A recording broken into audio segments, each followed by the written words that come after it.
श्री गिरिजात्मज लेण्याद्री पुणे। लेण्याद्रीचा प्राचीन संदर्भ म्हणजे कपिचित बुद्ध लेणी, संस्कृतमध्ये कपी म्हणजे माकड, चित म्हणजे आवडती जागा। खरोखरच इथे माकडांचा मोठा वावर आहे। पुरातत्वातील शिलालेखातही नमूद आहे की या लेण्यांना वानरांच्या आवडत्या ठिकाण म्हणून संबोधले जाते आणि आजही गुहेच्या सभामंडपात माकड दिसतात। इथे राहणाऱ्या गावक्यांच्या कथांप्रमाणे या माकडांना गणपतीची खरी पोती समजली जाते, त्यामुळे ते शांततेने परिसरात फिरतात आणि भक्तांना मनोरंजनही करतात। बौद्ध मंदिर म्हणून सुरुवातीचे रूप बदलले, लेण्याद्रीचे आजचे स्वरूप मध्ययुगात घडले। पुरातत्वशास्त्रज्ञ व अभ्यासकांच्या नोंदींनुसार 16-17व्या शतकात या गुहेतील दोन भिंती एकत्र करून गणपतीची मूर्ती कोरून गिरिजात्मज म्हणून प्रतिष्ठापित झाली आहे।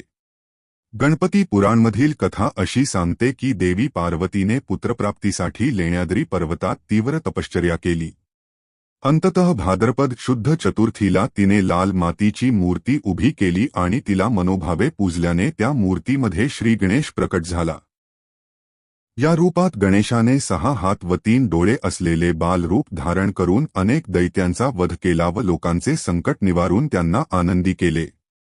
गिरिजात्मज हे नाव पार्वतीचे पुत्र हा अर्थ दर्शवते। गिरिजा म्हणजे पार्वती, आत्मज म्हणजे तिचा मुलगा। या पुराणकथांमुळे लेण्याद्री स्थान कोट्यवधी भाविकांना भक्तिभावाने गुंडाळते। पुरातत्वशास्त्रीय अभ्यासानुसार हे लेण्याद्री गुहेचे मूळ बांधकाम इसवी सन 2व्या शतकातील आहे। पुढे 17व्या शतकात बौद्ध गुफांना नक्की तसंच स्थापत्य मिळवून देत या प्रमुख गुहेत विराजमान गणपतीची मूर्ती कोरली आणि प्रतिष्ठापित केली गेली। महारात्रीने भारतात प्रसिद्ध केलेल्या अष्टविनायक यात्रेच्या 8 मंदिरांपैकी 6व्यांमध्ये गणपतीचा हा विश्वविख्यात अवतार समाविष्ट आहे। पेशव्यांच्या काळात या मंदिराचे विशेष जीर्णोद्धार करण्यात आले असून तेव्हापासून ते आजपर्यंत हे ठिकाण सातत्याने पवित्रतेचे केंद्र राहिले आहे। नाशिक पुणे महामार्गापासून अंदाजे 80-90 किलोमीटर अंतरावर सह्याद्रीच्या हिरव्या पर्वतरांगेत गुंफांचा ऐतिहासिक परिसर असलेले लेण्याद्री आहे। इथल्या एकूण 28 लेण्यांपैकी 8व्या गुहेतच अष्टविनायकांतर्गत 6वा गणपती श्री गिरिजात्मज यांचे मंदिर आहे। पुण्यापासून सुमारे 97 किमी आणि जुन्नरपासून केवळ 7 किमीवर वसलेल्या या ठिकाणी येण्यासाठी भाविकांना 307 पायऱ्या चढाव्या लागतात। अद्यापही पूर्ण अखंड बेसाल्ट दगड कोरून तयार केलेल्या या मंदिराला सूर्यप्रकाशात दिवसभर उजळणारी अशी वास्तुशास्त्रीय रचना आहे। येथे कोणतीही बिजलीची बत्ती लावण्याची गरज नाही। मूर्तीचे शास्त्र। लेण्याद्रीच्या गिरिजात्मज गणपतींची मूर्ती विशेष आनंददायी असून ती साक्षात दगडात कोरलेली अष्टदिक प्रमुख स्वरूपाची आहे। मंदिर प्रवेशावर प्रथम गणेश मूर्तीचा पाठीमागचा भाग दिसतो, कारण हे दक्षिणाभिमुख मंदिर असताना मूर्ती उत्तराभिमुख आहे। म्हणजेच भक्त मंदिरात प्रवेश करताच प्रथम गणेशाचे पाठभाग दर्शन घेतात आणि मग पूजा करण्यासाठी त्याच्या भोवती वळतात। या मूर्तीची सूंड डावीकडे वळलेली आहे, जे वामाभिमुख गणपती म्हणून ओळखले जाते। वास्तुशास्त्रानुसार वामाभिमुख गणेशाला सौम्य व भक्तकर अशी शक्ती मानली जाते। तसेच पौराणिक म्हणण्यानुसार डावी सोंड शुभलक्ष्मी प्राप्तीसाठी उत्तम असे प्रवचनही आहे। गणपतीच्या मूर्तीच्या डाव्या आणि उजव्या बाजूंना अनुक्रमे हनुमान आणि शिवशंकर या देवतांचे प्रतिमांनाही कोरविण्यात आले आहे। गिरिजात्मज गणपतींच्या या प्रतिमेवरील आणखी एक वैशिष्ट्य म्हणजे त्याच्या नाभी आणि कपाळावर घनदाट स्वरूपाची नक्षीकामावर रत्नमाला सजवण्यात आली आहे।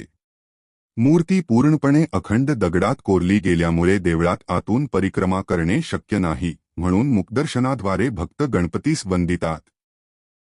पुरातत्ववेत्यांनी नमूद केले आहे की गुहा क्रमांक 14च्या सभामंडपाच्या उत्तरेकडील भिंतीत हे गणेश मूर्ती कोरली असून ते पूर्णपणे स्वयंभू मानले जाते। अर्थात भक्तांचा असा विश्वास आहे की ही प्रतिमा एखाद्या मानवीकृत कारागिराने बांधता नैसर्गिकरित्या प्रकट झाली आहे। पुढे गणेश मूर्तीच्या प्रतिष्ठापनेची पद्धत म्हणजे पारंपरिक पूजाविधीचा अवलंब शुद्ध धान्याच्या गादीवर लाल अंजन लावून गणपतीची मूर्ती स्थापन केली जाते।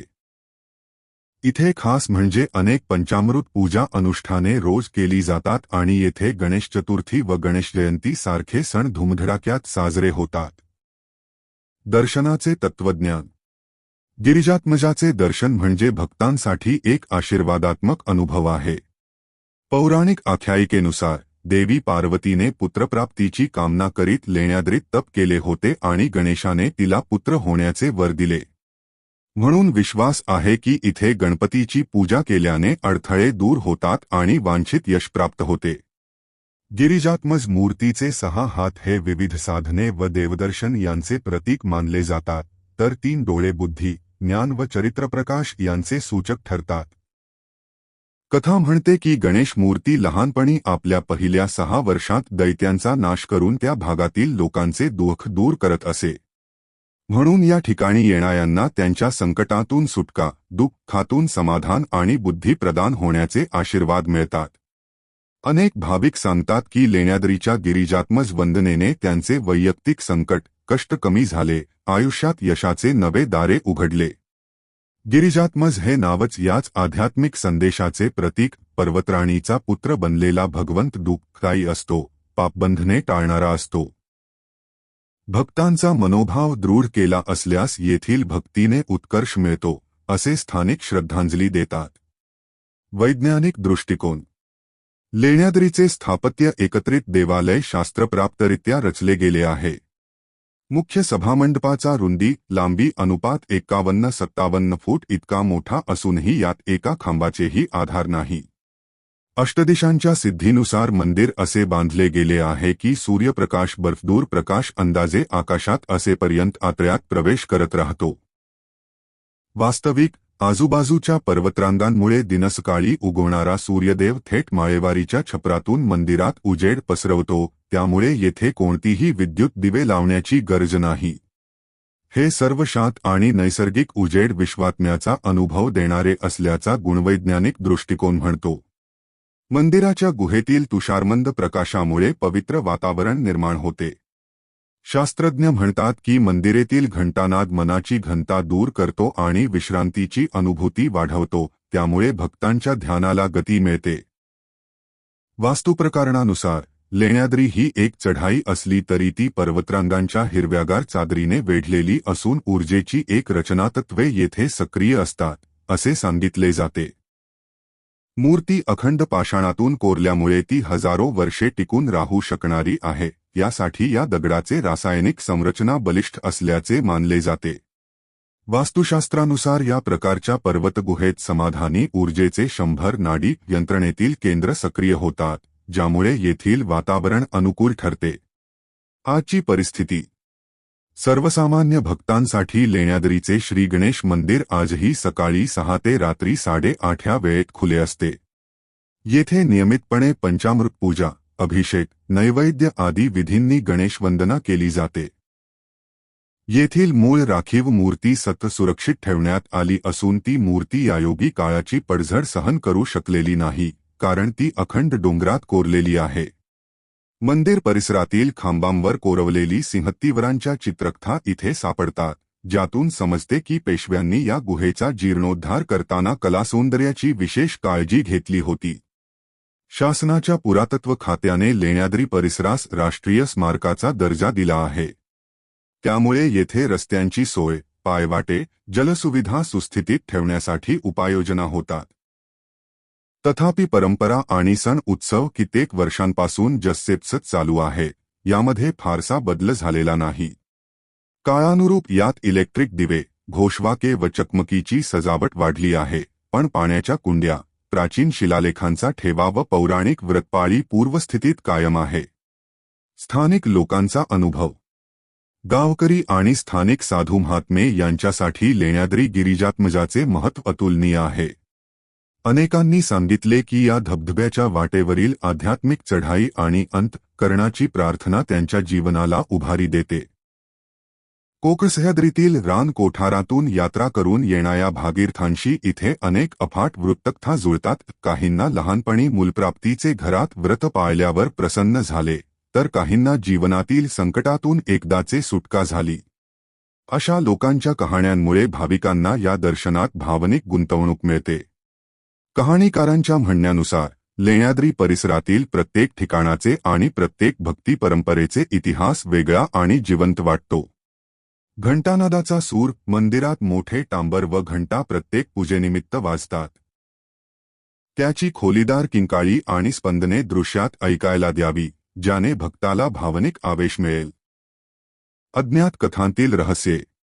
1. पांडवांची उकाड. काही लोक कथांमध्ये म्हणतात की महाभारतातील पांडवांनी स्वतःच्या वनवासात लेण्याद्रीतील गुहा खोदली होती. पुरातत्ववेत्यांनीही उल्लेख केला आहे की पांडवांनी या गुहा त्यांच्या वनवासात घडविल्या असा आरसा या परिसरात पाहायला मिळतो. मात्र याबाबत कोणतीही शिलालेखीय दुय्यम पुरावे उपलब्ध नाहीत, तरी लोककथांमध्ये हा रहस्यमय भाग कायम आहे. 2. उजवी डाव्या मुखाचा अर्थ. गणपती मूर्तीचे मुख उजवी डावीकडे असण्यामागेही पौराणिक तत्वज्ञान आहे.